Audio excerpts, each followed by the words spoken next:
بروغريس حقيقة سهلت لنا أمور تسجيلات الملتحقين بالجامعة، يعني حاملي شهادة البكالوريا الجدد. وهذه العملية اللي كانت من قبل صعيبة بزاف راها تندار بكل شفافية وبسهولة.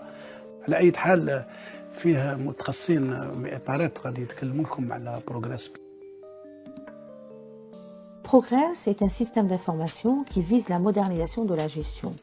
Il a été développé et élaboré autour des métiers de l'enseignement supérieur, à savoir 1. La brique formation, c'est-à-dire tout ce qui concerne la gestion de la formation sur tous ses aspects, l'offre de formation entre licence, master, doctorat, la gestion des cursus des étudiants, exemple les inscriptions, les notes, les délibérations. Et deuxième point, la brique recherche qui concerne la gestion des doctorants, des laboratoires, des projets, des programmes de recherche.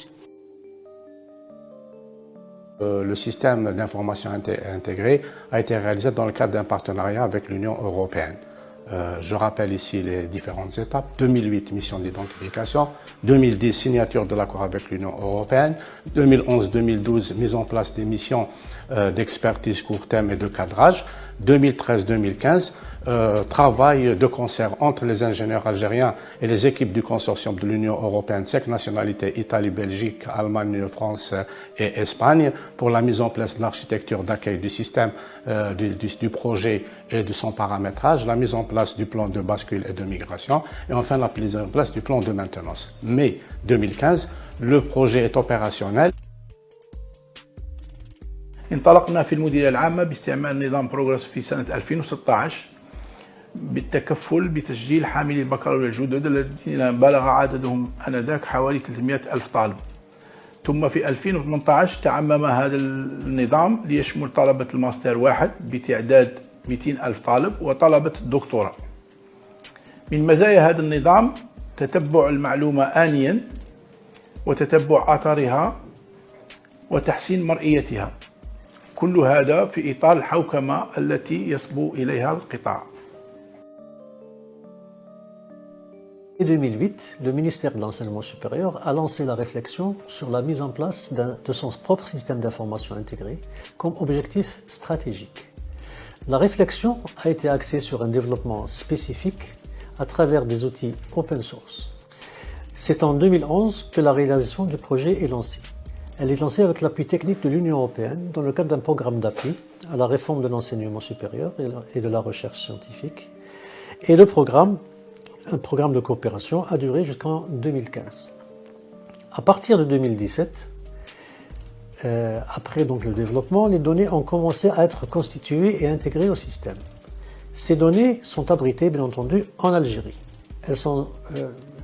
Ces données sont protégées par des dispositifs de sécurité aux normes internationales. Il faut dire que Progress a permis, depuis son entrée en fonction, d'apporter un saut qualitatif en matière de facilitation des procédures, de visibilité, de transparence et de gouvernance au secteur.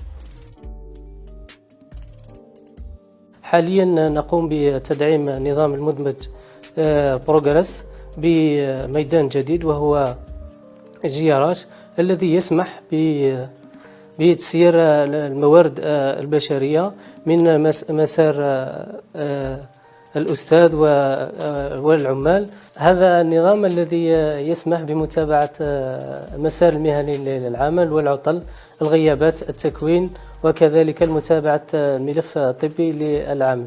وكخطوة مبدئية قمنا بإدخال جميع عمال قطاع التعليم العالي والبحث العلمي للنظام.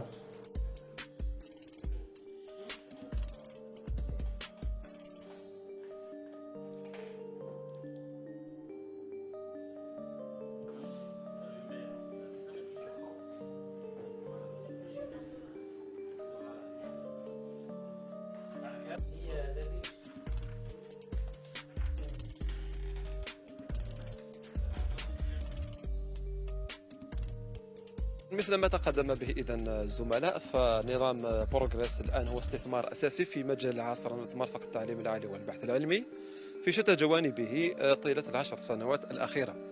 فكما هو معلوم فتحسين إطار حياة الطلبة في الوسط الجامعي لم يعد ممكن في معزل عن مقتضيات العصرنة ومتطلباتها، سواء من حيث السرعة والدقة في الإداء على مستوى الإدارة، أو من حيث الرضا والراحة في التلقي من طرف الطالب والأستاذ والموظف. ربما لا يزال بروغريس لحد الآن نظام التسيير فتي مقارنة بحجم الأهداف ومستوى التطلعات، ولكن إرادة القطاع في عصرنة خدمات التعليم العالي والبحث العلمي وضمان تكريس أرقى مبادئ الارتفاق والشفافية والإنصاف ماضية بالتدريج حتى تكون في حسن ظن الأسرة الجامعية إن شاء الله، والأيام وحدها كفيلة بإثبات ذلك في الميدان.